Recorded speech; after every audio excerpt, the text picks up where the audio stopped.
I wish desperately that I could go back to like 18-year-old me of that naive, bulletproof mindset, not really caring about anything else and just that true belief. But I guess with age comes wisdom, and you start to realise the challenge of the Olympic Games and the pressure and expectation starts to mount, and it becomes harder as you get older. So, hello, listeners, and welcome to M26 Fit, the podcast that powers your spirit, mind, and body. I'm Magnus Olson, and thank you for joining us today as we dive into stories and strategies from top athletes, health experts, and everyday warriors. We're here to inspire and challenge you to become the strongest, fittest, and healthiest version of yourself inside and out. So hit the subscribe button and let's get cracking on yet another exciting episode. We're absolutely thrilled to have swimming superstar, the King, Kyle Chambers, with us today. He's a world record holder, 9-time Olympic medalist, and known as one of the best sprint swimmers on the planet. And he's only 26 years of age. And it's a real honour and privilege to have you on the podcast, mate. Thank you, mate. Appreciate being on. Mate, that's some pretty incredible achievement for someone so young, and I do have to congratulate you on your recent engagement to I believe, a lovely Norwegian. Yeah, that's correct. So, yeah, that's pretty exciting. I guess something to look forward to away from the pool over this next little period. Yeah, mate, fantastic. Well, I was born in Sweden, mate, so I can completely understand your attraction to the Scandinavian race. So, well done. There you go. I was wondering whether you were Scandinavian by the name. When I was last night doing some stuff on the computer with Ingy and checking through my emails, I said, "Oh, this definitely sounds like a bit of a Scandinavian name." So yeah. There you go. I'll pass that on to her when I speak to her next. Mate, fantastic. Now, early this year, you competed in your third Olympic Games, and you had a far from ideal preparation leading up to Paris, but you still delivered yet another stellar performance. How different was this Olympics for you compared to Rio and Tokyo?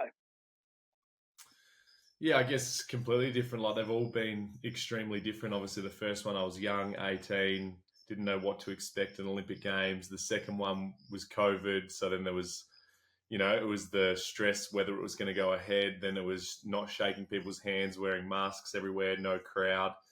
And then the third time around, it was like a celebration that it was kind of back on. And I guess, yeah, being able to have family and friends up in the crowd again was special. And for me, it was just, I guess, it's exciting going to the Olympic Games, but I know how much pressure and expectation comes with that. And it's almost like going over there to do a job.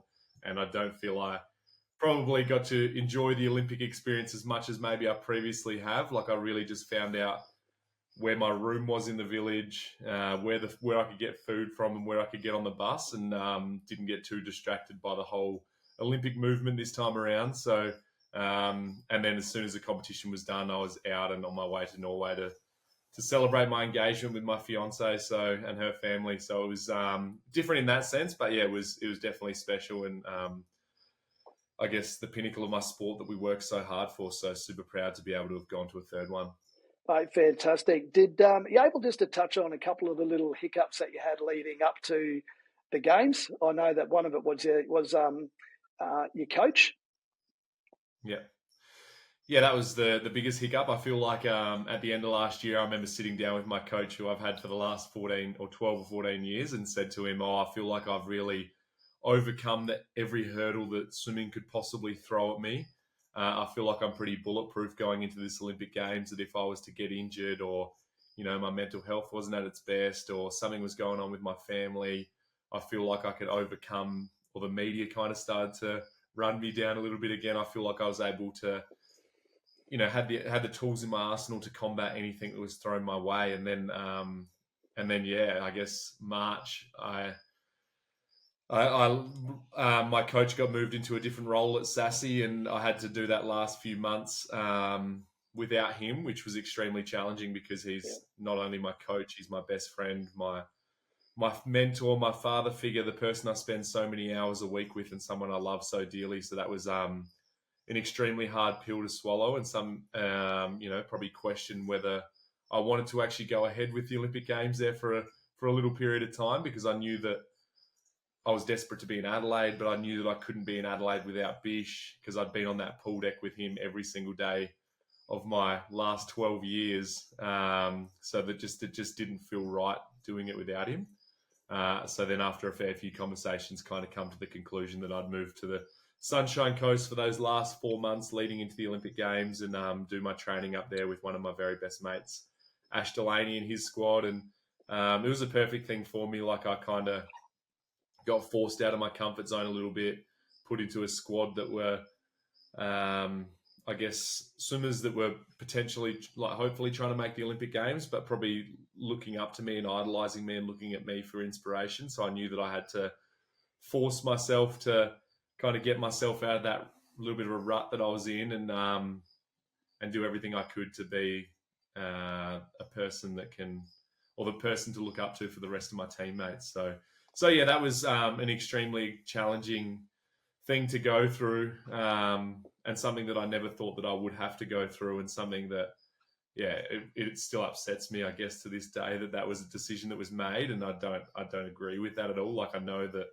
Yeah. you know, no other club or institute or program around the world is making a decision like that in the lead up to the Olympic Games, and the impact it had on our squad and was astronomical. So yeah, very poor decision making there, and but yeah, you got to kind of ride the bumps and get on with it. And I was so close to the Olympic Games at that point that I went up to the Sunshine Coast and had Bish as a virtual mentor every day that I was able to FaceTime and call on the phone and talk to as much as possible. And I think to an extent it's been good for our relationship, because we've formed an even better and stronger relationship, probably almost away from the pool than we have previously. And I'm always just super grateful for everything that he's done for me over my journey. And he's got a new job over in the Netherlands, and I'm super proud of him, and that he's going to be the head coach of such a big swimming powerhouse country. And I know that it's going to be great for himself, like him, to upskill himself moving forward, and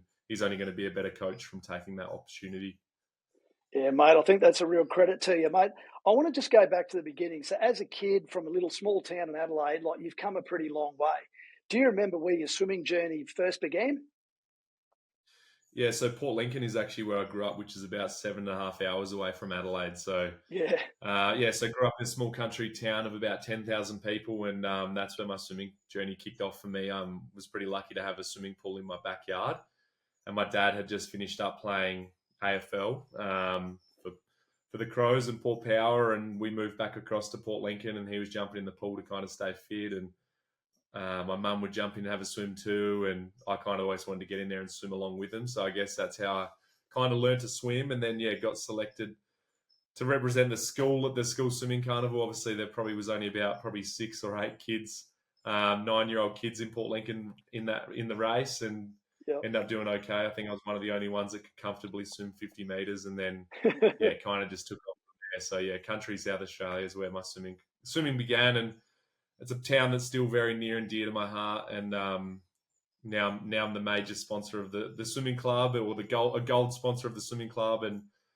doing everything I can to stay involved with the swimming club and that community. Oh, that's absolutely fantastic, mate. Now, do you remember what was your biggest influence while you were growing up?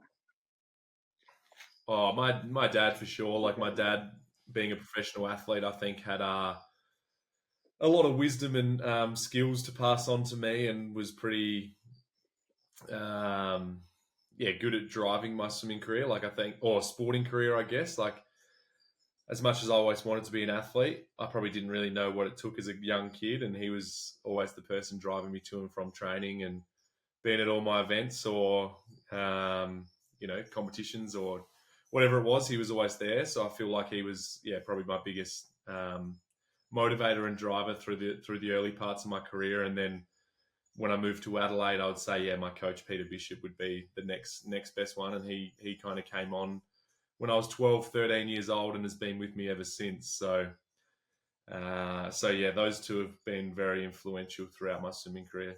Yeah. So do you think, as a young athlete, how important do you think it is to have people around you that believe in you and are taking you to training and supporting you? Yeah, it's massively important, I think, especially growing up in the country. Like, I just don't feel that country kids at times necessarily believe that they can achieve, great things in sport, because maybe you're limited to opportunities compared to what city kids have. Like we had to get in the car and drive to Adelaide if we were going to do a competition, and to do that, like I said earlier, it's like a 15-hour round trip drive. So it's Wow. not easy, and it's expensive for country kids, I guess, at times. So yeah, I think those role models and people who have done it previously, and I guess just instilling that dream in your head, it definitely makes it more achievable. No, that's fantastic. I remember having a conversation with Jeff Horn, and he was very much saying exactly the same thing. He had a coach when he was quite young, and his coach had just trained him. And then he said to him, mate, in 4 years, you're going to be at the Olympics, and in 8 years, you're going to be world champion. He just really reiterated how important that was to have someone in your corner that 100% believed that you could achieve what your dreams were. So do you remember there was a defining moment when you were that young boy that you realised, or that you actually dreamt that you had the potential to make it on the world stage? I think the first time I probably realised that I had a bit of potential, like I did well at national age as a kid and like won gold medals or broke Australian junior records and stuff. But the time I remember really realising was maybe about 2014. I think I went to national age in Sydney, and I had decided to go to football training that week. And I remember dislocating my finger quite badly and then trying to put it back in myself at training. So I was about, 15 or 16, and then ended up breaking the knuckle. So then Oh no! they were going to put me out of the national age, but then my mum and dad had paid the money, sort of thing, to go over there and compete, and this was like a couple of days before, sort of thing. So I ended up, which is somewhat illegal in swimming, like getting your finger taped. I had my finger taped up. Like strapping tape is illegal unless you have doctor's permission, sort of thing, and Yep. you're not allowed to have too much of it. So the way they strapped my finger was like how you'd strap a knee, like an ACL. So it was still extremely painful, but at least it was still something kind of holding my finger together when I was out of the brace. Like I had a plastic cast, I guess, when I was out of the pool. Yep. But I went to that competition and ended up breaking one of Ian Thorpe's Australian records. And then that's kind of when I realised, like, I'm able to do this, I guess, even with a broken finger or like a limited preparation. Maybe I do have the talent to be able to have a successful career in swimming. Yep. But for me at that stage, still I wanted to play football, so I probably still blocked that out of my mind. And then,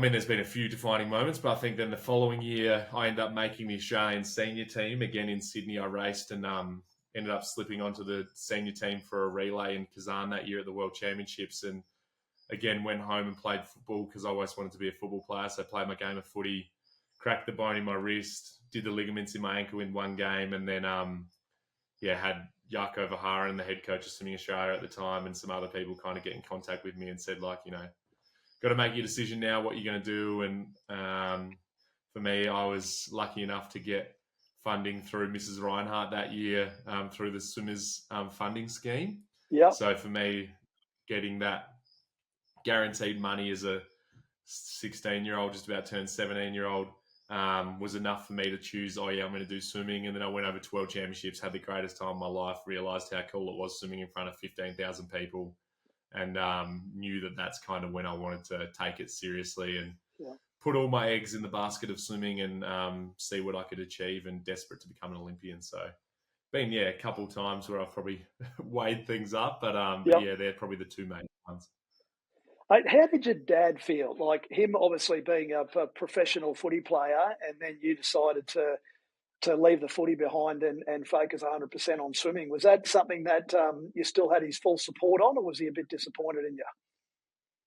Nah, I had his full support on. I think the hardest thing in that game where I cracked the wrist and did the ligaments in my ankle, he was actually the coach of the team. Right. So I did my did my wrist in the first quarter, got it strapped up, had to plead with him as the coach to go back out there, ended up doing my ankle. So then it was a pretty awkward car ride to the doctors because I needed X-ray on my ankle and my wrist. He was not overly thrilled by that, but he was always supportive of whatever my brother and I wanted to do, and I think he was just excited that was a possibility that I could become a an Olympic athlete, and he never pulled me up on trying to follow football or anything, which was good. So he kind of let me make the decision for myself, really, without having too much input into it. But I'm sure to an extent he would have loved to have watched me play some footy. I know, like, my brother continued to play a lot of footy and, just local level football. And my dad would always be out there watching and give him advice and whatnot, whereas he probably doesn't know enough about swimming to be able to give me too much advice, but he can give me advice away from the pool, which is always valuable. Mate, that's awesome. Over the years, know how important, rituals are and routines and habits for elite sports people. What have you developed over the years that helps you sort of perform at that top level? Something I've tried to eliminate as I've got older is kind of those like pre-race rituals, because I think that things can go wrong on race day. Like, yes, I remember in Birmingham for the Commonwealth Games, I hadn't had the greatest competition in the lead up to the 100 freestyle with a lot of media scrutiny.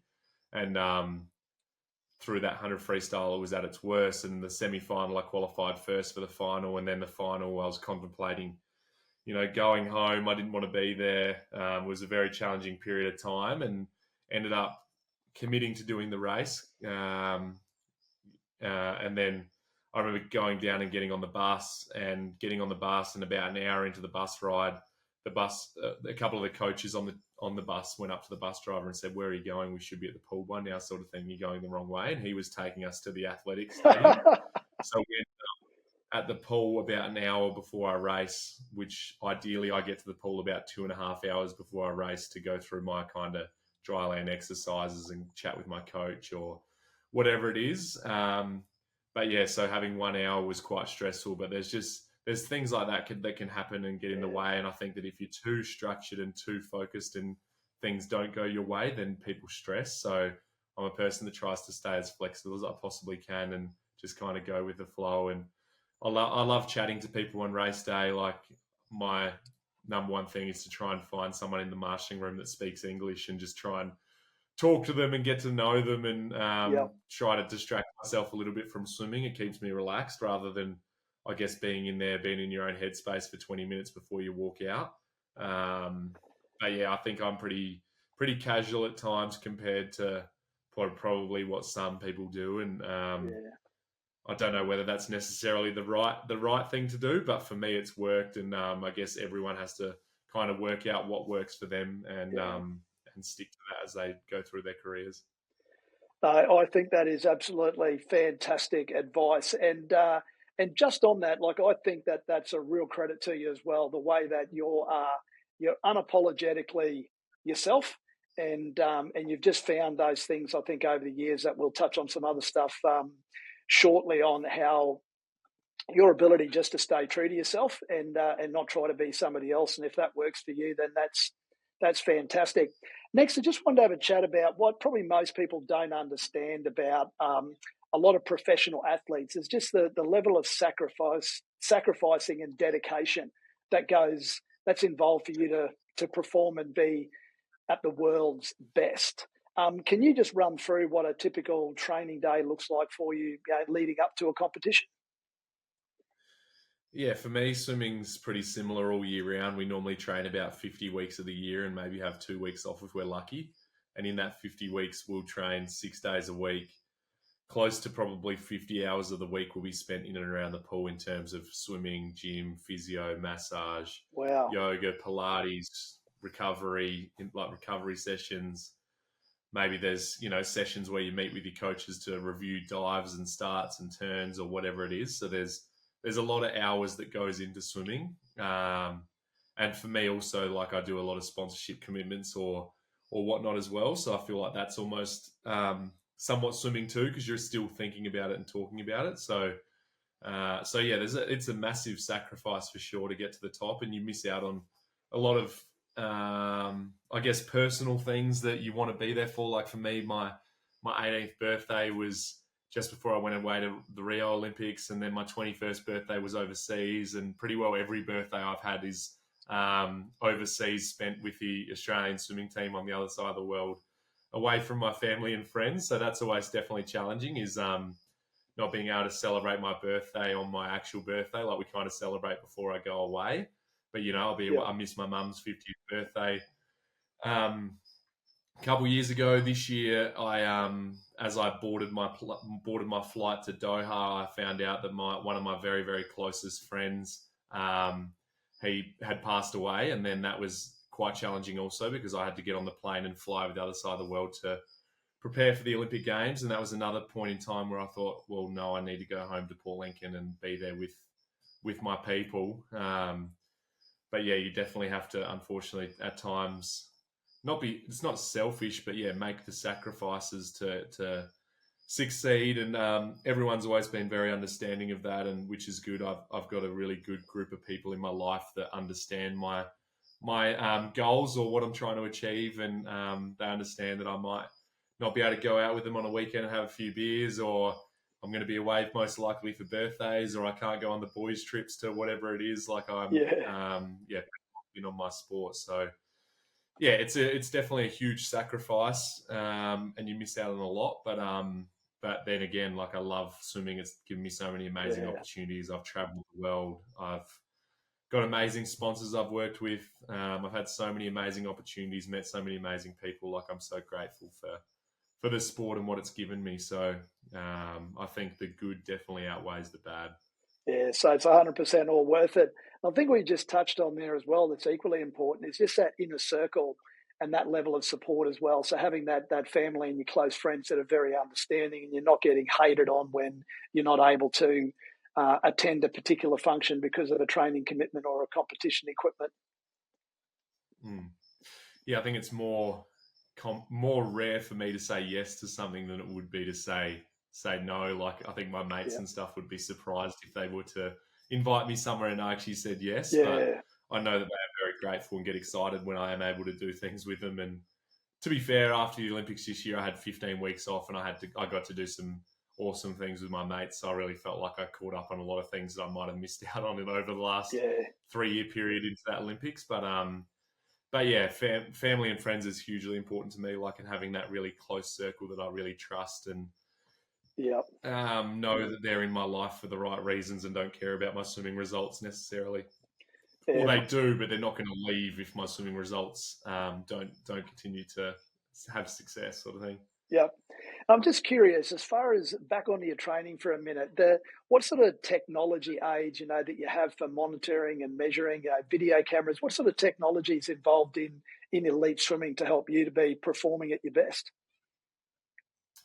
There is a lot. Like, it just depends on the athlete and what the athlete wants to access. Like, swimming's still quite old school in the fact that it's just about doing the work sort of thing and getting as fit as you possibly can. And that's what I thrive on and strive to do, is just do the hard work and get fit. And it's something that I think over these next few years that I'll probably strip back a little bit of that technology. Like I've, worn the Whoop to track all my sleep and done all that sort of stuff, which I think then, you wake up in the morning and get a sleep score, and that can, I think, impact you negatively how your day's going to go or how you're going to feel in the pool, because it might say, which most days for me as an athlete, it's going to say you're tired, go back to sleep, have a rest sort of thing. And I think you subconsciously think about that in the pool when you have that. Whereas this year, like I tried not having that, and I just felt so much better every day because I didn't know how many hours I'd slept for, or what my recovery score was, or what my HRV was, or what my resting heart rate was. Like I just didn't care about that sort of stuff. So yeah, I think for me, it's about, yes, using technology for the important things that I might need, like, videoing some dives and turns, and then being able to look at what I might be doing wrong and then put into practice the right things. Using a heart rate monitor every now and then just to know what my heart rate is when I'm in the pool. But other than that, I really feel like I don't need a huge amount of technology. It's just about having a coach that I guess knows what they're doing and is able to probably do the technological. I'm not gifted with that sort of stuff at all. It doesn't bother me. So he can take care of all the technology, and I'll take care of the swimming, I think. Yeah, that's really interesting. I've actually gone a little bit the other way as I've gotten older and tried to embrace a little bit of the technology. I'm completely the same as far as I got a year 10 education, so technology is not my strong suit, but I do agree though, because there are times when I wake up and I don't feel too bad, and then the first thing I do in the morning is check your sleep score, and you realise, oh, you've had a shit night's sleep, and you're going to be tired today, and just how that can play on you compared to you obviously just get up at 4 a.m. and go to the pool, and if you feel like shit, it's just harden up and get on with your training. Exactly.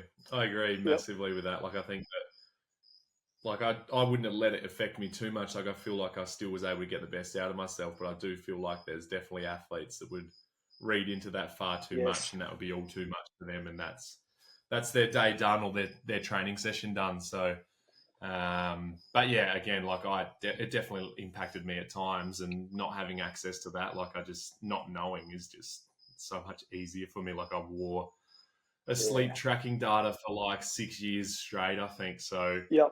going off of that, and also like, wearing that device, like your coaches all have access to it, and like support staff and stuff. So you kind of come into the pool, and before you know how you've slept, they've all known how you slept and what you might have got up to. Like I know that if I had a couple of beers, for example, on a Saturday night, then it's going to impact my recovery score, and then they know that I've gone out on the weekend on a Saturday night, sort of thing. So I just didn't like that. Like it was a bit much, I think, in terms of privacy at times. Like you couldn't um, Can't hide. avoid those sorts of things when you get a conversation about that, and it's a bit unfair at times, I think. So yeah, I'm pretty happy not wearing a sleeping tracking device anymore. But I definitely feel that there is athletes that need to use them, and I'm Yeah. sure it would be beneficial for some athletes as well. And I wore it for 6 years and had some of my best years of my swimming career when I was wearing it. So yeah, has a part to play. Yeah, it comes back on everybody just being themselves, doesn't it? Yeah, exactly.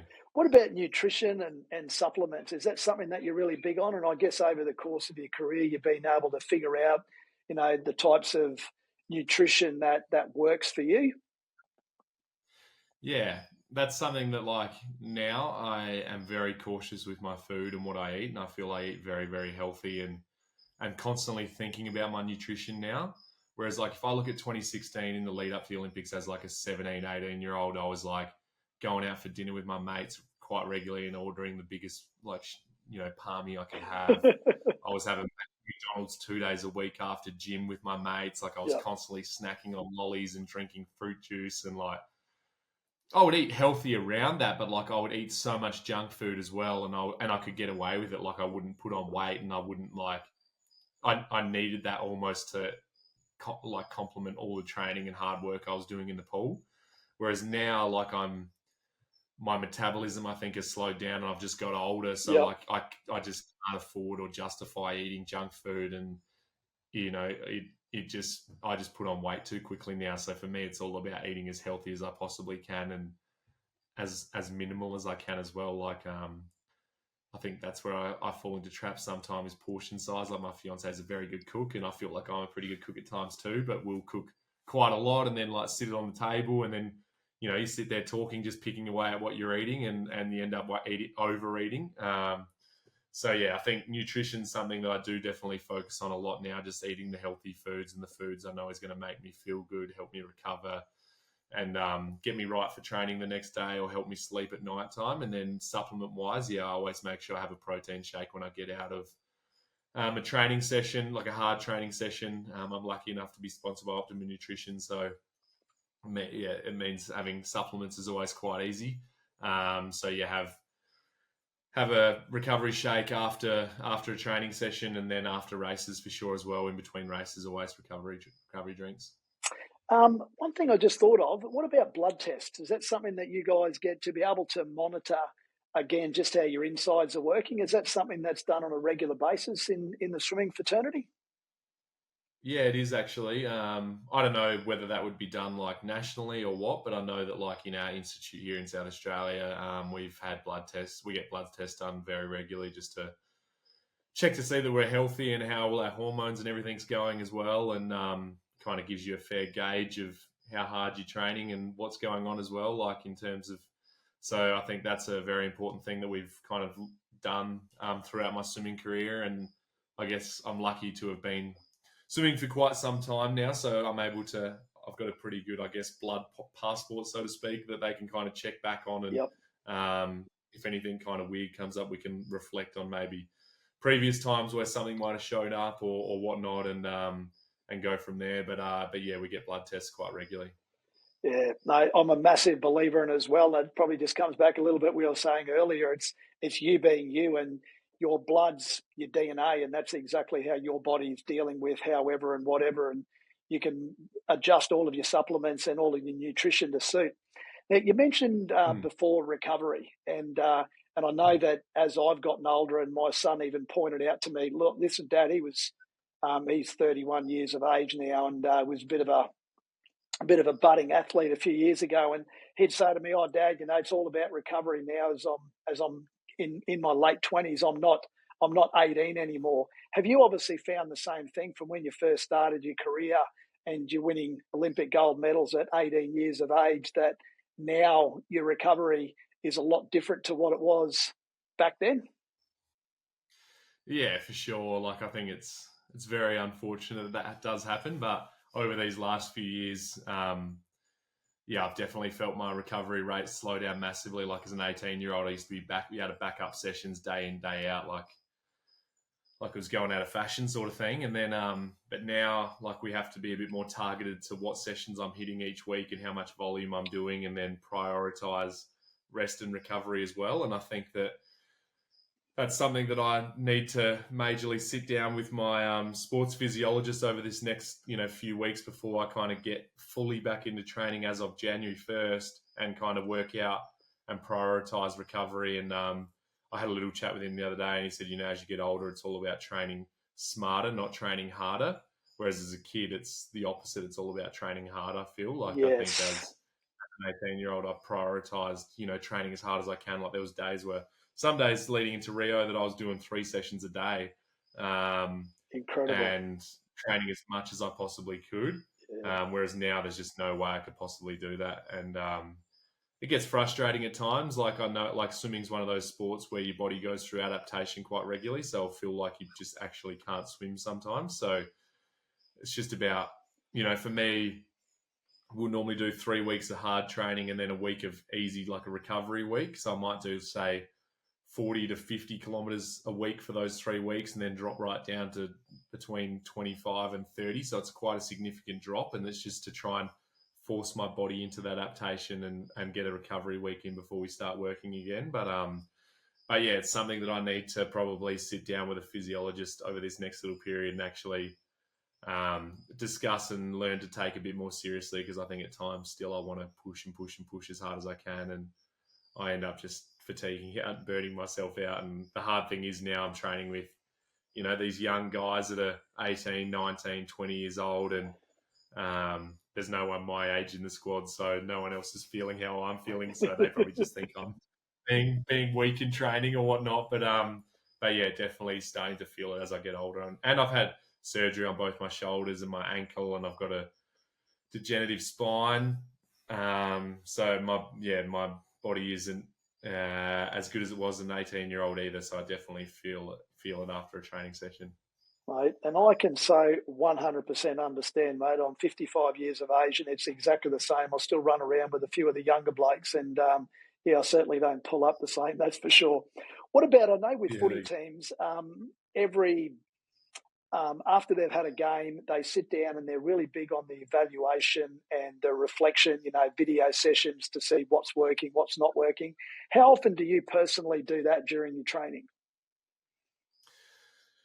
Training, probably not a huge amount. Like, I know my coach, like Bish, throughout my whole career has always been a pretty good gauge. I've been able to gauge whether I've had a good session based on the feedback that I get after training, whether he kind of gives me a pat on the back and says good session, or so I've always kind of known that. But when you're training 9 times a week and doing close to 50 kilometers, Wow. You probably don't review a huge amount there. But when we're racing, it's hugely important after every race, I feel, to sit down and review that and go through. And I've got a pretty serious kind of organised steps that I go through. And that's something that I'm doing with my swim academy now, is like I've got these kind of online modules essentially. So it'll be one each month that releases. But the first one is actually what is all about the hot wash, and that's what I call a hot wash after I swim and swim at a competition, is like how I kind of review it and move forward and the steps that I follow to do that.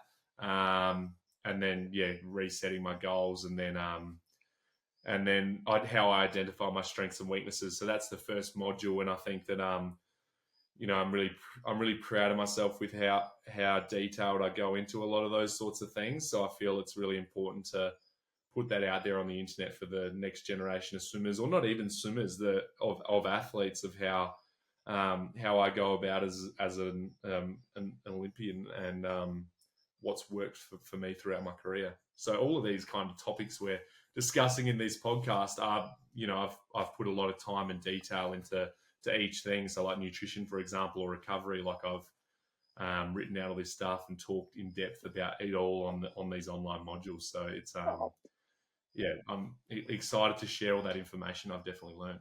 Oh, mate, that's fantastic. What about meditation? Is that something that you practice, and visualization? What are your thoughts around those subjects? Visualization, something I've done. Meditation, something I hate, but I have done. I just can't sit still. Like, I've got too much ADHD. Meditation, and like, we used to try and do yoga. We used to do yoga once a week on a Wednesday night at training, and at the end of it, we'd do a meditation, and that was when she would have a falling out with me most Wednesdays as well, that I would not be able to sit there with my eyes closed, trying to do the breathing and stuff like that. There's just no point in me doing that. Whereas visualization, especially when I had my first shoulder surgery, and I wasn't able to swim, visualization was something I worked quite a lot on with my psychologist at the time, just imagining myself swimming, or like, we worked through a lot of different things. I remember the first one was kind of like, imagine yourself kind of grabbing a lemon out of the fridge or whatever and cutting it, and like this, trying to get the smells and the tastes and whatever of a lemon. And, like, it takes time to get good at visualization, but I feel if you're able to visualize, it's an important thing. And it's something I try and do before most of my major races now, is go out behind the blocks during the warm-up when there's no one in the crowd and whatnot, and stand behind the block and kind of visualize how I want the race to go and how I want to feel at each segment of the race, and kind of swim the race in my head before the race is actually swum. And I feel that's been really beneficial for me over the last little period. But yeah, so visualization I do and I really like. But again, everyone's different, and I'm sure there's a lot of people out there that love meditation and doing that sort of thing. I know my fiance, who went to the Olympics too, she did a lot of meditation, and would get up in the morning and do meditation, or at night time do a different meditation. And yeah, everyone has their things that work for them. And I just simply can't sit still and do that sort of stuff. My brain just operates in a different way. That is fair enough, mate. Hey, listen, I'm really curious, and I'm sure our listeners are as well. If you can just dial back to 2016, the Olympic final, do you remember what's going through your mind as you're walking out onto that pool deck? You've got the crowd going off and you're getting yourself organised, and then what's going through your mind when you're just standing up on the blocks right before the gun goes off?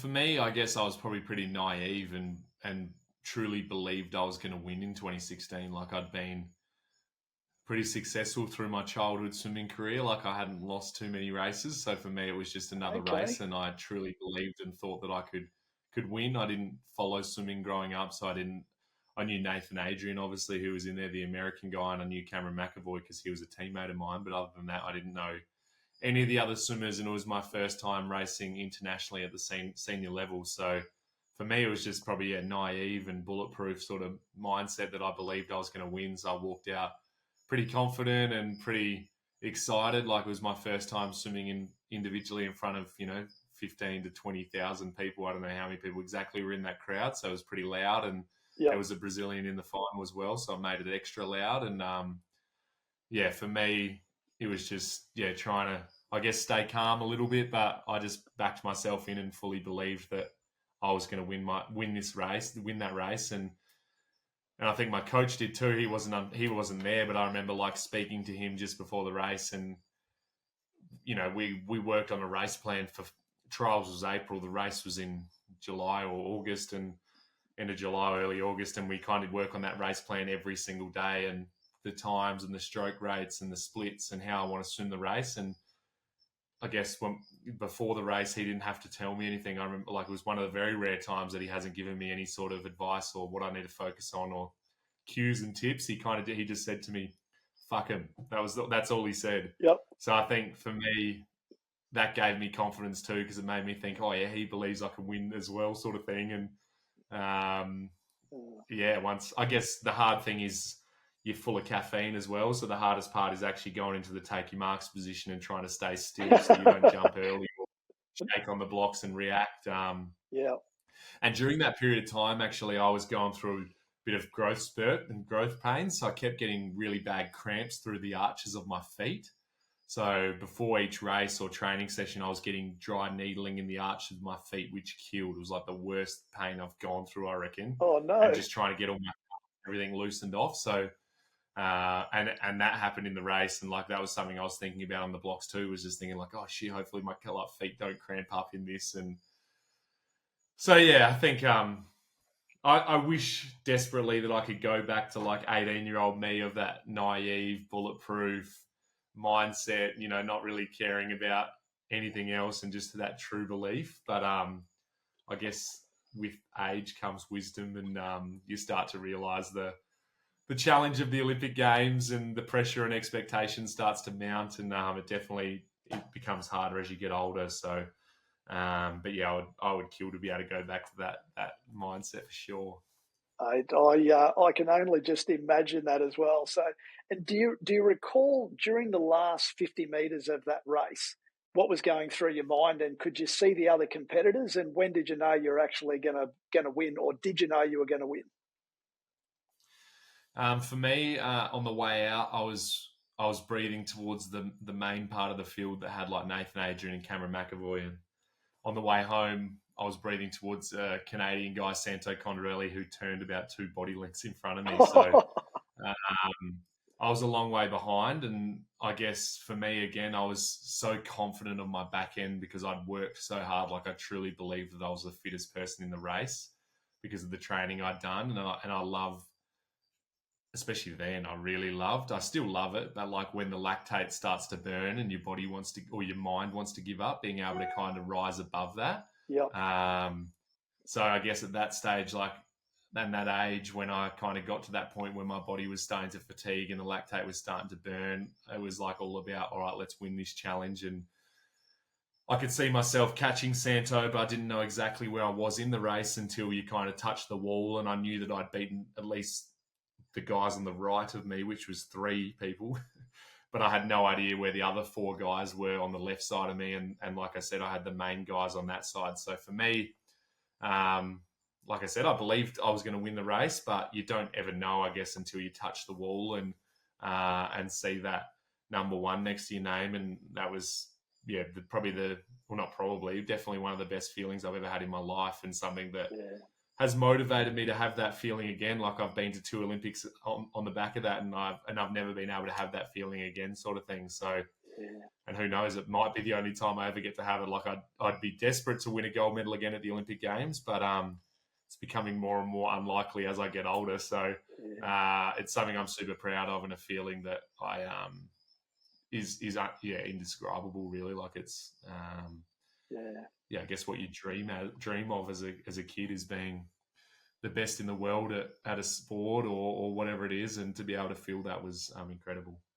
Yeah, so because I was just thinking, you've touched the wall, and then you've turned around and you've seen that number 1 against your name, and so you can't describe for us. You think the feeling that you got that minute that you turned around and saw that number 1, it was confirmed, and then I guess it might have taken a little while for it to sink in that, hey, I'm an Olympic gold medalist. Well, I guess to be fair, in that moment, it was two feelings. Like, I got super excited. Then I looked to, because Cam McAvoy, I was in an apartment with him, training with his coach Richard Scarce over there, because my coach wasn't there. We were playing PlayStation with each other, playing a heap of COD over there in the lead up to it, and kind of had gone through that whole process together. So then my my mind went to looking to where Cam had come, and then Cam hadn't had the greatest race of his life. So then my heart sunk for Cam as well. And it was kind of a bit of a mixed emotion feeling, I guess, that in that sense, because I was a little bit shattered for my mate, but happy for myself. And I guess Cam came straight under the water and gave me a hug and shook my hand. And I remember him standing on the edge of the pool when I kind of got out and like grabbing my hand and lifting it up to the crowd as well. And that was probably the more special moment, because it was like, I guess it made me be able to celebrate that thing that I just achieved, but also have Cam like congratulate me in front of the world, I guess, was so special. And to be able to have a mate there in that moment was very special.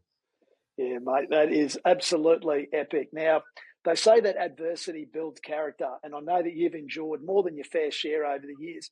I guess you got that ultimate high of winning gold, and then a bit of a lull when you come home. And I know a lot of sports people can suffer from that. Can you share a little bit with us? I know that you struggled with some mental health battles after that Rio Olympics and that gold medal. And, do you remember what got you through that and what you learned about yourself?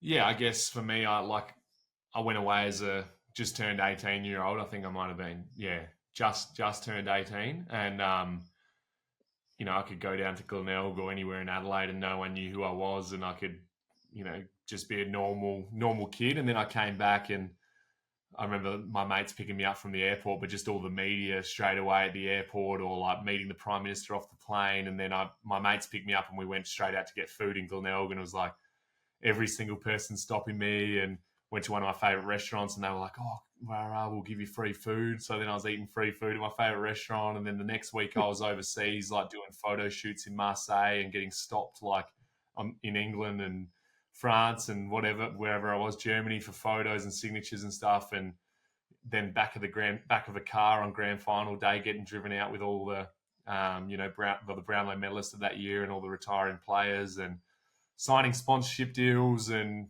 like everything became quite overwhelming. Like it was amazing, but overwhelming. And then the Olympic bubble bursts, and and then it kind of stops. And I remember like that was probably when I kind of like started to struggle quite a lot. And a lot of athletes, I think, definitely go through that, especially Olympic athletes, like the post-Olympic blues, they call it. But yeah, you definitely learn a lot about yourself, and I definitely grew a lot as a person through that period of time. Like it definitely took me about 2 years, I reckon, to get back on top of my mental health and start to feel happy again and confident in myself. And but now I feel like I'm pretty, again, like I said at the start of the podcast, like I've got the tools in my arsenal to be able to combat that. That if I do start to go downhill, or I start to have a bit of an off day, or I'm feeling a little bit anxious or a bit sad, like I know that I need to act on that quite quickly. And again, I've got a really good support crew and people that have been through it with me time and time again throughout my swimming career that are able to jump in straight away, and we get on top of things pretty quickly now. Whereas as a kid, it's definitely a bit more challenging. And I think as a male, it's even harder, because you feel like it's quite weak to talk, and you feel pretty isolated, and you don't know who to talk to, and you don't want to talk to people because you've just won Olympic gold medal. You should be pretty happy, and you got all these sponsors and whatever. And but yeah, it was definitely a challenging period of time, and I know that there's probably going to be more challenging periods throughout my life. But I am grateful that I have had to go through that in my career, and know that I can come out the other side and see the light at the end of the tunnel. And it will get better eventually if you do the right things. Yeah. Would you mind just if we dig a little bit deeper into that? I'm just curious. I've gone through my own mental health battles, and it's again a very difficult thing for anybody to go through. And I can completely relate. I've had some success in my life, and I was going through a really low moment. And some people from the outside, they can, what's the matter with you? You've got this, and this, and it's something I found really difficult. Have you got any little tips or secrets that you could share with us, that what helped you and what you do now when you start to feel those feelings coming back? Yeah, I guess for me, I probably just I do the things that I know makes me happy, but I do things away from the pool a lot more than I previously did. I think for me, after Rio, I thought, oh yeah, my life is fully swimming. I need to kind of not push away my friends, but I definitely became a bit more focused on training. So I didn't do nearly as much as I should have with my friends. I'd just finished school as well, so then I didn't have school as my distraction from swimming either. And my life was like, oh, I'm going to be a full-time athlete, and I had no kind of distraction away from the pool. And I think that's quite challenging as a swimmer. Like I said at the start as well, we train close to 50 hours a week, so it's hard to study or it's hard to work and have distractions. So for me, it was about getting a hobby or something that I could do outside of the pool that was going to take my focus, and that ended up being reptiles initially. So for me, I grew up in country South Australia, and some of my fondest memories as a kid was driving around to farms with my grandpa and catching lizards and bringing them home and having them as pets. And when I came to Adelaide, I'd gone from having every pet under the sun to not having any pets, and then eventually ended up getting a blue-tongued lizard. And then when I was struggling, I ended up starting to obsess over reptiles, and ended up at one point having about 500 reptiles in my collection at home. So I had crocodiles, pythons, frill-neck lizards, bearded dragons. But it wasn't like the reptiles, it was like the identity that it gave me away from the pool. Like I was, KC critters, and I had this hobby and obsession that I'd go home and it gave me purpose. Like I'd go home from training and the reptiles had to be cleaned and fed and looked after. And I was, selling reptiles and buying reptiles, and like everywhere I was going, I was catching up with, reptile collectors from interstate or overseas, and going to zoos or reptile parks, and just like fully immersed myself in that hobby, and it gave me a lot of purpose, like I said, away from the pool or distraction that I needed. And it's hard for me now because I spend so much time away, and things start to die because I'm away, and I'm having to get my mum to look after things, or mates come over and they're not going to give it the attention that it deserves. So No. I'm still obsessed with reptiles, but I've only got a couple as a pet now, and eventually I'll get back into it. But now I've been labouring on a building site, which kind of again gives me a bit of an identity away from the pool or distraction on my afternoons off, is like go and be on a building site with dudes that don't necessarily care about me as the swimmer. It's like Kyle the labourer that's going to do the shitty jobs that they don't want to do, and I love that. But yeah, that was one big thing, is just having a distraction away from my sport that I could do. Or for me, it's like, hanging out with my mates. Like that's something that I love. So it'd be, if I'm struggling, like forcing myself to invite my mates up for dinner. That's something I love doing. And if I'm really stressed out, like now I probably don't struggle as much mentally. Like, I don't feel as depressed or anxious at times, but I'll get very stressed out because I'm so busy doing things. And I think my brain can't be anxious or depressed necessarily at the moment because I'm so busy. So, but I get stressed. So I'll be like, I'm just going to, commit to having my mates up for dinner, play PlayStation or whatever it is, but just talk about things away from the pool. Like I know my mates are really good they don't know anything about swimming. So just talking about normal things my friendship group, a core group of friends that I've had since I was a kid growing up in Lincoln. So, that's something that I love to do as well, and spend time with family. But yeah, I think it's just trying to force myself at times. It's like you almost just got to fake it till you make it, and force yourself.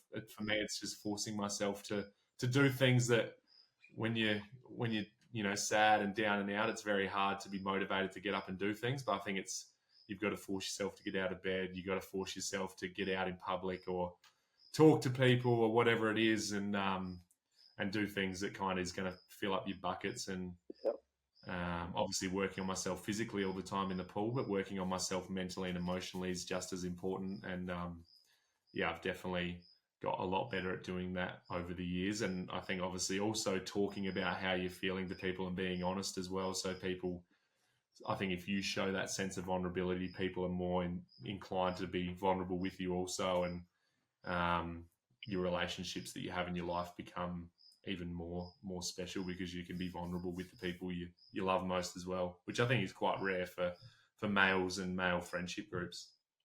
Mate, I completely agree. And mate, that is so random that I've never heard that before.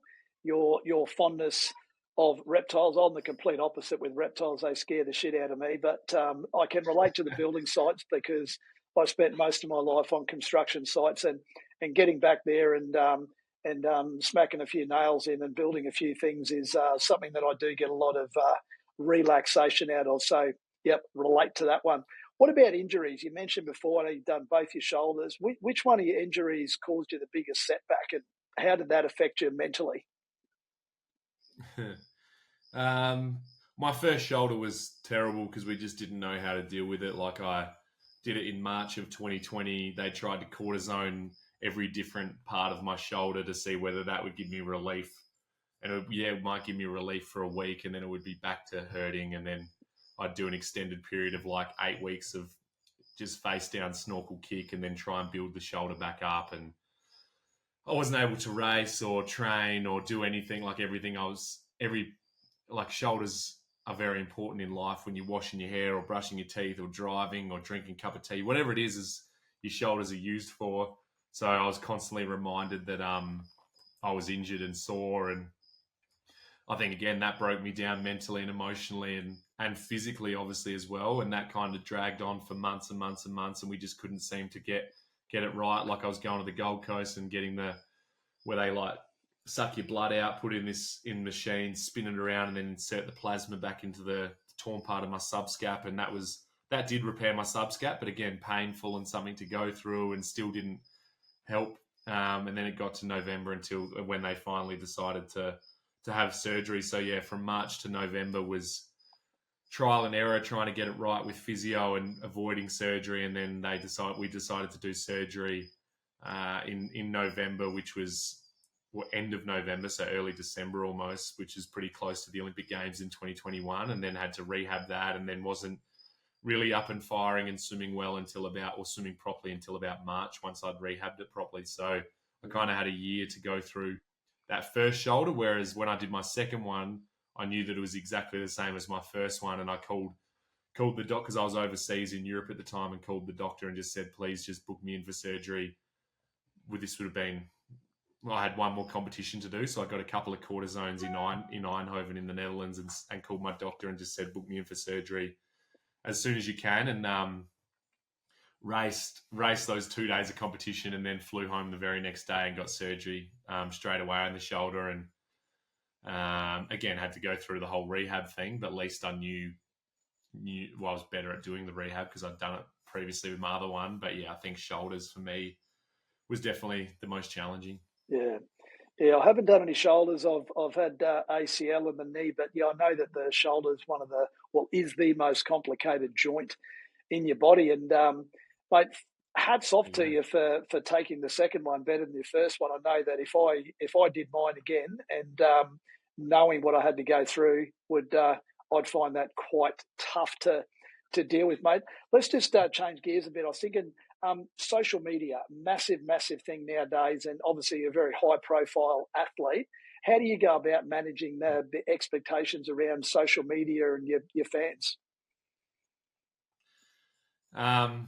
That's another thing I'm not good at. Like I said, I'm not good at technology. I'm not good at social media either. So my manager, I've got a pretty good team around me that are logged into my social media that will manage a lot of it for me, especially when I'm in competition mode. So my manager and I at times, I don't currently, but have had a social media manager that will also be logged on, so they can go on there and post for me. You know, if I'm going through a challenging time where people are against me and writing a lot of harsh comments, they'll go on there and delete all the comments or step in for me in that sense also. So I'm very lucky that I've been able to kind of delegate that to people to take care of me a bit, because I'm just not good at staying on top of social media. And it's not something that I love and prioritize. Like, you know, I don't spend my time. I've only got Instagram. I don't have TikTok or any of these other social medias that there are around. I've got my Instagram, and again, the Instagram I spend most of the time on is my KC Critters one, my reptile page, just checking out reptile stuff around the world. And the Kyle Chalmers one, I'll go on there and post and interact with my fans every now and then. And I do really enjoy reading the messages that come through that are really positive, and I do enjoy that aspect that I'm able to, I guess, be in contact with my fans, the people that follow my journey, and I do appreciate that aspect of it. But yeah, I think it's just not something that I love, but I have learned to get better at it as I've got older. Like I used to be really bad at doing social media, and it meant that I lost a lot of my sponsors because I was never posting or doing the right things. Whereas now I try and stay on top of it, and a bit better. Like, which one of your performances are you most proud of? Do you have a standout? Yeah, Tokyo, when I got silver, is the one that I'm the most proud of. Yeah. And again, like I said about that the shoulder surgery leading into it, that was extremely challenging. Like I didn't know whether I'd actually be at that Olympic Games, and then obviously the mental health challenges that came early through that period as well, and then COVID. Like it was a 5-year period of a massive roller coaster for me through that from 2016 to 2021. So for me to be able to stand up in that Olympic final and swim a personal best time and miss out on Olympic gold by 0.06 of a second, so hardly anything. But swim my fastest time I've ever swum is the race that I'm most proud of. Even though I didn't get gold, it was gold for me because I knew how hard I'd had to work and sacrifice and what I had to overcome to be there. Mate, absolutely love it. And again, mate, I do love the way that you are 100% Kyle Chalmers. Clearly, you've got a really deep understanding of who you are. You're a real deep inner belief in yourself. Do you consider yourself a spiritual person, or how would you describe it? There's definitely been times where I've been a spiritual person, and I meet once a week with a guy in Berlin with a couple of the other Australian swimmers now, but I've done that since 2015, and it's been quite spiritual talk at times. Yep. But yeah, I don't think I'm necessarily a hugely spiritual person. I just have learned a lot about myself, and I think at this point in my career, I don't necessarily care too much what people think. I know that I have to be an advocate and stand up for the things that I believe in and the things that I think will make change in sport or in people's lives, if that makes sense. Like 100%, yep. For example, when the media was going against me, like I felt that was my calling to stand up and make a stance and say that this is not okay, not only for me, but also for athletes in general. Like I don't think that media should be able to speak that way towards athletes or write whatever they want to and get away with it. So a lot of people would kind of just let that go on, but I felt a calling that was my duty to make a stance massively against that. And as much as that caused a lot of backlash, I think it was really good. And I had a lot of positive feedback from some really amazing athletes that I'd grown up idolizing, like Michael Clark reached out to me and Sam Kerr reached out to me, and so many incredible athletes reached out to me through that period, backing me in for doing that. So there's been times through my career where, I might say the wrong thing, or it might seem like the wrong thing, but I just say what I truly believe and am true to myself.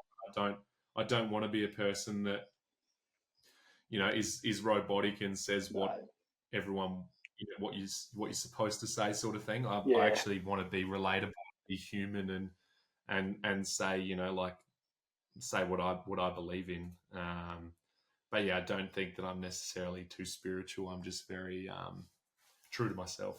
Yeah, mate, good answer. Mate, when you reflect back on all of your achievements, has your definition of success changed over the years, do you think? It has now as I've got older. I think to be fair, like 2023, I became world champion in the 100 freestyle, which was a title I'd chased for such a long period of time. And that title meant that I'd achieved every individual title the 100 freestyle had on offer on the planet. Yeah. So that was hugely satisfying for me. And then I think my mindset changed quite a lot to being like, well, now it's a bit more legacy based with what I'm swimming. Like everything's a bit of a bonus, but now it's more about my success is how I'm remembered as a person, and like my life away from the pool has become a lot more important, like hence getting engaged and, starting up a swim academy or want to start up a swim school, stuff like that's got hugely important to me, is like giving back to the next generation of swimmers, especially here in South Australia. And like, I guess just taking on more responsibility, like with sponsors or guest speaking gigs, or even like buying houses or whatever it is. Like, I think my view of success is much more away from the pool than what it was. Like my whole life was revolved around success in the pool. Yes. Whereas now I realize that there's so much more to life than just swimming or sport. And most people don't really care about your sporting career or sporting achievements, really. I think like they just think about, they care about you as a person, I think, or what you are going to be remembered as. So I think that's become something I've been a lot more focused on over this last period. Yeah, tell us a little bit more about your swim school, your swim academy. Well, for me, me and my fiance, well, to be fair, it's something that's been in the back of my mind for a very long time. Like, I think about 2018, I spoke about doing a swim school, but definitely didn't have the tools or the time to be able to do it then. And now I've got a very smart fiance. Like, she's studying civil and construction engineering and obsesses over like doing projects, and she wants to be a project manager. And I was like, well, how about this for a project sort of thing, like setting up this swim academy. And initially the talk was doing a swim school, but that comes at quite a big cost, obviously, setting up a swim school. So that's the long-term goal, is to set up a swim school that we can have kids coming in and out of, firstly to teach water safety, because I think that that's hugely important, that people learn how to swim and are safe in and around the water, because there's still too many drownings in Australia. Yes. And we are surrounded by so many different bodies of water, like rivers, lakes, dams, pools, whatever it is. I think for parents, they want to know that their kids are safe in the water, but I think also for kids, they want to make sure that they feel safe and competent as well. So water safety is important to me, but also giving back all the knowledge I've learned over my swimming career is massively important, because it's very rare for Olympic swimmers to come out of South Australia, and very rare for Olympic swimmers to have the success that I have. So I feel I have so much knowledge that I need to share and give back to the swimming community or sporting community or Adelaide in general. So setting up a swim school is the long-term goal, but to do that, we need to generate some funds. So we're starting off more based online, which is good as well, because that kind of fits into my swimming schedule a little bit more as well, is I can be online with things. So we've kind of set up a few different aspects to the online academy at the moment. Like you can book in one-on-one Zoom calls with me. So swimmers or people can book in their one-on-one Zoom calls, and we can talk out swimming, talk out life, whatever they kind of want to talk about. Bit of question and answer, send me videos of them swimming, can review their swimming, whatever they decide they want to do in their time with me. The other one is clubs can do that also. So clubs can book in times with me or Ingy and do the same sort of thing, like have all their kids kind of talking to us. And then the third one, which I'm very excited about, is the module-based stuff. And I've got to try and find the right word for that rather than module, because I think for someone like me who's not academic at all, that sounds quite intimidating. I think an online course. Yeah. But essentially, I've set it up like it will be once a month. One gets released, and it will be pretty much all the tips, tricks, skills that I've learned across my career, and each month will focus on a different thing. So it might be, my mindset in training, or mindset on race day, or, my pre-race warm-up, how I go about that, what I do in the marshalling room. It might be my nutrition, my recovery, my goal setting, identifying my strengths and weaknesses, how I've dealt with injury, how I've dealt with, signing sponsors and guest speaking appearances. And there's a lot of things and a lot of information that I want to get out there. So I've kind of typed a fair bit of it out so that there's a bit of information there for people. But then I've also, recorded myself talking so people can actually listen to me talking. I feel like that's a bit of an easier way to get some of the information, and I'm a better talker than I am typer. So me talking, and then some kind of questions at the end, like, 3 questions after, or 6. I don't know, some things I've got 9 questions, where the person reading or watching has to then put into practice some of the things they might have learned and some things to think about. So, for example, like if for me it's finding motivation, like how I find my motivation and what gives me motivation. I've kind of talked through the things that might give me motivation. Then I'll write down 3 things as key points that I can refer to on a daily basis if I'm struggling for motivation.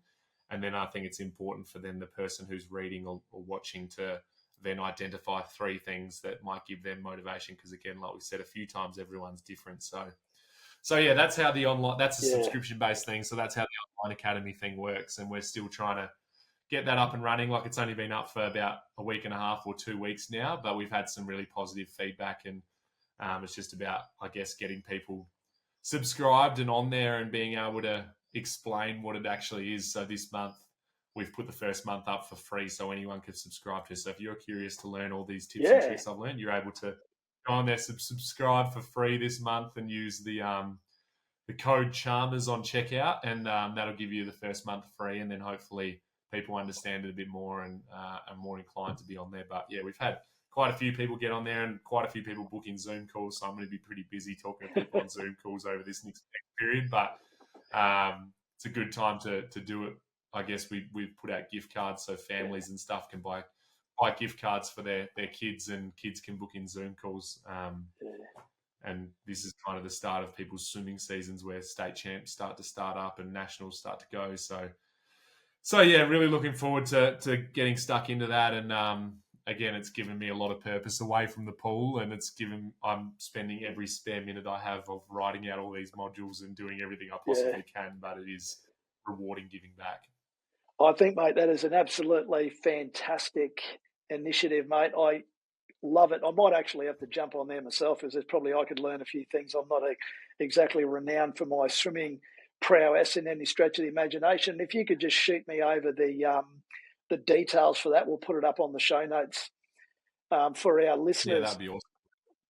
Mate, balance. That's something that I still struggle with today. Have you got any hacks for us how you balance your training and time with family and your well-being that you could share with us? Yeah, I think for me, swimming's so structured, so I kind of just fall into the trap of every week's the same almost. We train at the same times every week, every day, and then I'm pretty good at working around that. So say for me over this last period, like last few years, it's Tuesday and Thursday afternoons have been the afternoons I don't train. So there'll be the afternoons I go labour on the building site. So I kind of go straight from training, get there 11 and build, and then I'll be on there until about 3:30. And then that's an earlier afternoon as well for me. So normally probably my mates will come up for dinner on those days. So that's how I kind of fit in my away from the whole physical stuff. And then weekends is solely about being as human as I possibly can be too. So normally again on a Sunday I'll invite, whether it's family or friends up to, I'm lucky my mum still lives with me, but normally I'll invite a few of my friends up or extended family, cousins and stuff up, and we'll have a barbecue. And I love cooking meat. That's my favorite thing, like smoking steaks and cooking meat. So I think that's pretty rewarding for me also, is like, the whole day preparation of steak and then cooking it up for everyone and seeing everyone's reaction. Like that gives me some pretty positive endorphins too. So Sundays is about family and friends. And then for me, like I come home, have my breakfast. I love watching NBA basketball, so I'll put the basketball on. That's kind of enough to give me that hit. And then I try and catch up with mates for dinners or coffees and whatnot throughout the week as well, when I can fit that in as well. But definitely there's times where it is very hard to schedule in things, or I'll be on the other side of the world, and that's where I start to prioritize phone calls. And I know that there's times where you're tired and don't want to phone call or FaceTime people. But I hate text messaging or hate emailing and stuff. So for me, FaceTiming's hugely important and something I spend probably too much time doing. But I think that's really important, is just staying connected with people and talking all things away from your profession or whatever you're involved in. So for me, swimming is just like hearing about what's going on at home in Adelaide.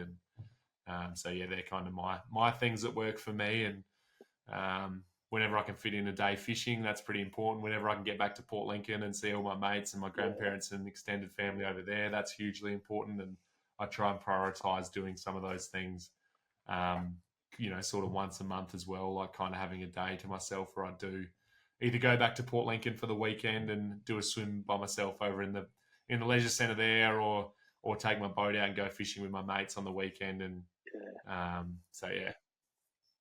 No, mate, how good. Now, you've achieved an incredible amount in your career already. You're still only young. You're only 26. What's next? You got your sights on LA in 2028. Any chance of seeing you in 2032? Who knows? I'm never going to rule it out. I never know. At the moment, I'm probably more so taking it year by year. Like next year's exciting for me because it'll be my 10th year on the Australian senior team. So seems like a pretty long journey, especially as a 20. I'll be 27 by then. So yeah, it made me first team as a 17 or 16-year-old. I was when I first made the team. But so yeah, next year's an exciting one, and then it goes back to Commonwealth Games in Glasgow. But yeah, for me, as I get to the later stage of my career, it's all about taking it year by year and not getting too carried away, because I know that injury can come and take it all away from you pretty quickly. So I'm kind of just living it in the moment and enjoying the ride and the journey and what I've got left in the pool. I know that I'm definitely, unfortunately, going down the hill. Like I've been going up, and I'm in the last few years potentially of my swimming career. So I do want to enjoy it as much as I possibly can, and while it lasts, because sporting careers don't last forever. I know that, and I think going through injury, you realise how quickly sport can be taken away from you. So I think it's been hugely important since then that I have never taken it for granted, and I've done everything I can to enjoy it and slow down and actually, be grateful for all the opportunities that have come my way. So I think that's something I'm super proud of, is the gratitude that I've shown towards sport and the people that have been invested in me. Yeah, mate, love it.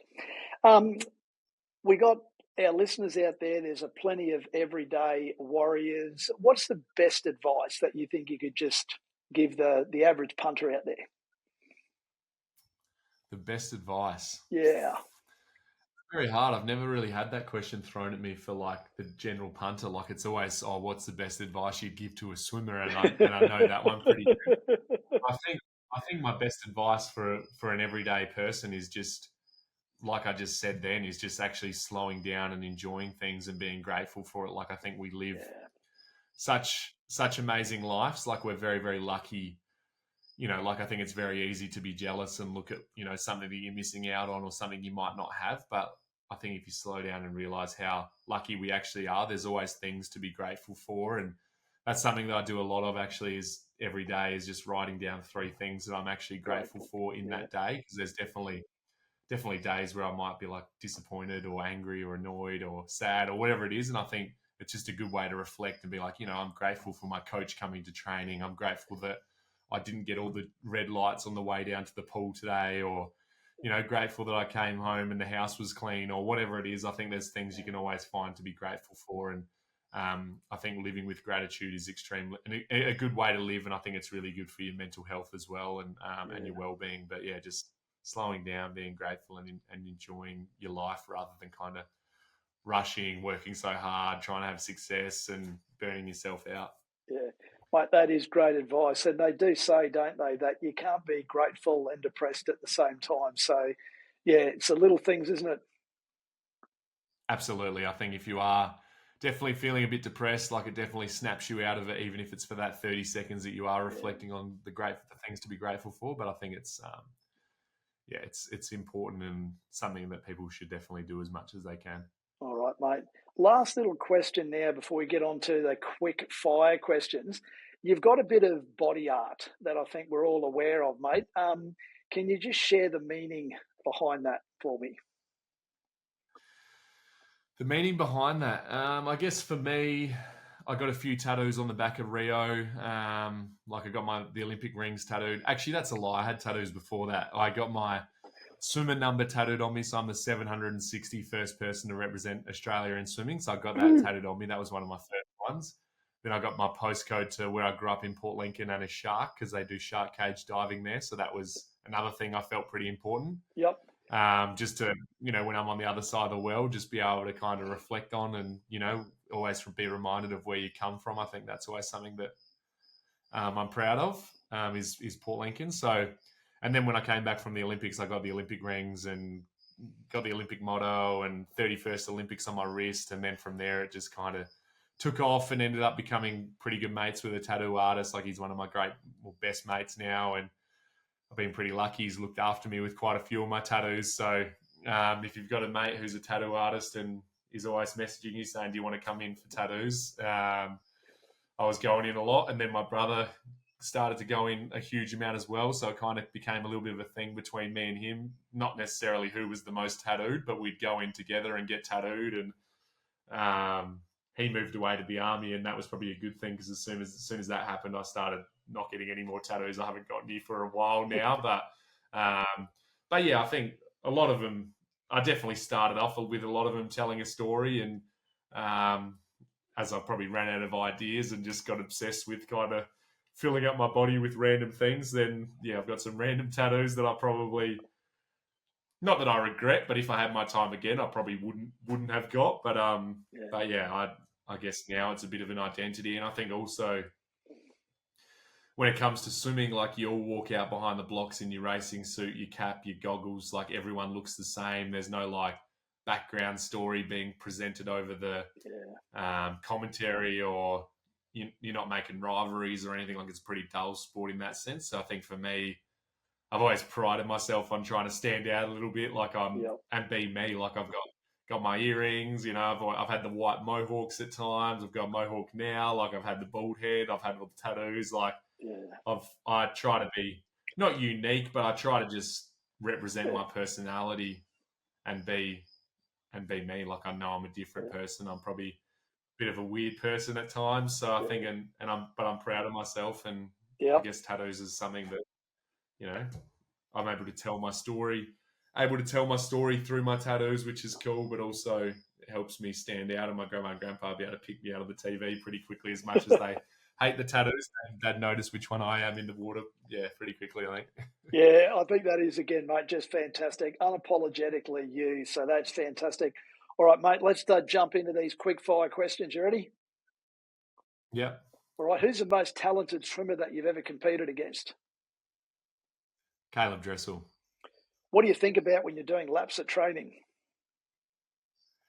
I'm constantly thinking, like I'm thinking about you're thinking about how many strokes you're doing per lap, what your stroke rate is, your tumble turn, how many butterfly kicks you're doing off the wall, what you're doing wrong that your coach is going to tell you off for. So swimming, actually, as much as it sounds boring, it goes very, very quickly because I'm constantly thinking about what I'm doing.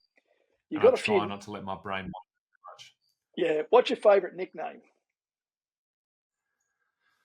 Oh, as I've got older, I've gone with King Kyle. I think I've been known for that for quite some time now, and I think that's why I got the crown on the middle of my chest, and I own that nickname now a bit more than probably what I did earlier in my career. But that one, or Big Tuna, I've always liked too, because tuna fishing over in Port Lincoln's a huge thing, so it makes me feel special. I've got a tuna tattoo on my leg too. King Kyle, I love it, mate. What's your least enjoyable swim stroke? Actually, backstroke. Yep.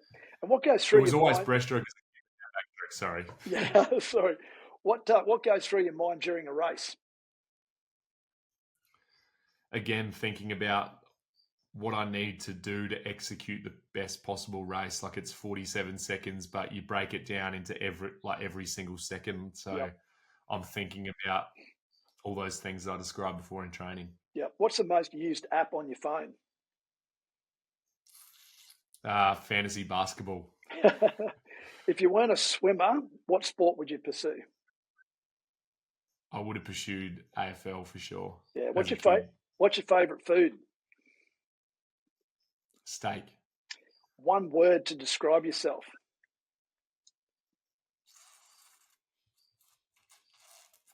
Different. What gives you inspiration? I think proving people wrong, like and you know, like there's people that always doubt you or criticize you, but proving those people wrong. Do you have a favourite city that you visited during your swimming career? Berlin is my favourite now because I've got a big German tattoo across my chest, and I also learnt German at school. So when I actually go to Germany, at least I've got a few fans in the crowd that actually I've raced there quite a few times. So it's always nice getting a bit of a cheer when you're overseas. So the Germans always get around me quite a lot. So yeah, I'd say German. Berlin. Do you have a go-to hype-up song before a race? Yeah, now it's Superstar, and that's only because my favourite UFC fighter, Sugar Sean, walks out to it. So Superstar. What's your proudest moment outside of the pool?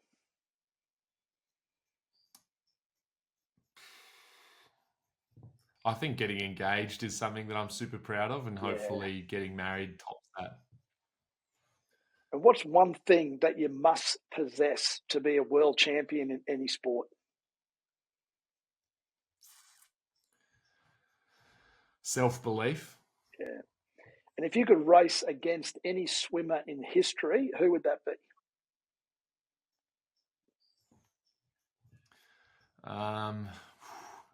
Again, this is testing my swimming knowledge because I don't have a huge amount of it, especially in the past.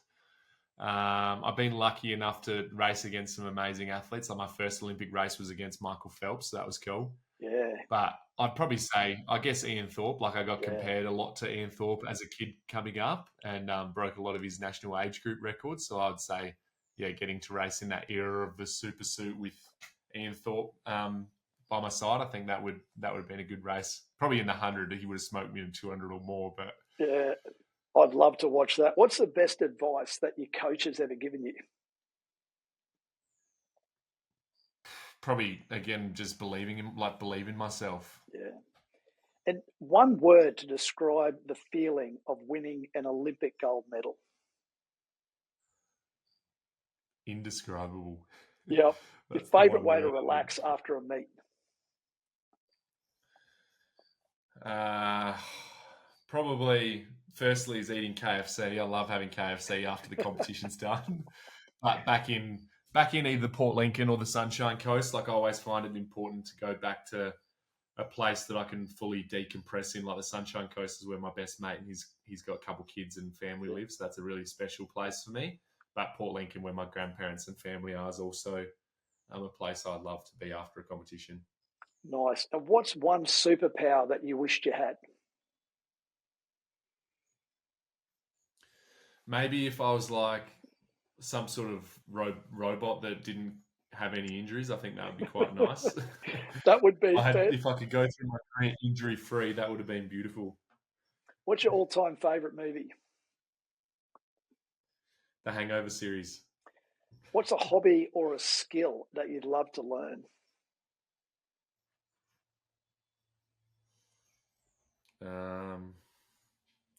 There's probably a lot, actually. To be fair, at the moment, it's like my fiance has developed the website on the internet, and I think that that's quite an amazing skill to be able to do. Like I understand building a house because you have the physical materials to build a house, but I just can't comprehend how someone's able to develop an app or a website or something like that. So I think that having a bit more skills on the internet would be nice in that sense, especially at the moment. I could not agree more, mate. I know exactly how to build a house and I wouldn't have a clue how to build a website. How do you want to be remembered? I want to be remembered as a good bloke and a person that gave their all to the sport, and especially for relays. I think that that's something I've prided myself on, is relays and how much I live for relays. So I want to be remembered as one of the greatest relay swimmers to ever represent Australia. But I want to be remembered fondly, that's for sure. Oh, fantastic, mate. I love it. Finish this sentence. Last question. I believe. What do you mean by that? How do you do that? What do you believe? What do I believe? Yeah. I believe that anything is possible if you set your mind to it. Yeah. Mate, what a great way to finish. I really, really appreciate your time. It's been an absolute privilege and an honour to have your podcast, mate, and wish you all the best for your training and the next competitions, and hope you're on that top step in 2028. Appreciate it, mate. Thanks so much for having me on. Thanks for tuning in to the M26 Fit podcast. Remember, real growth happens one step at a time, and consistently working both your mind and body for 26 minutes every day will change your life. Hit subscribe to keep the inspiration going, and don't forget to share this episode with someone who needs that extra boost. Until next time, stay connected, stay active.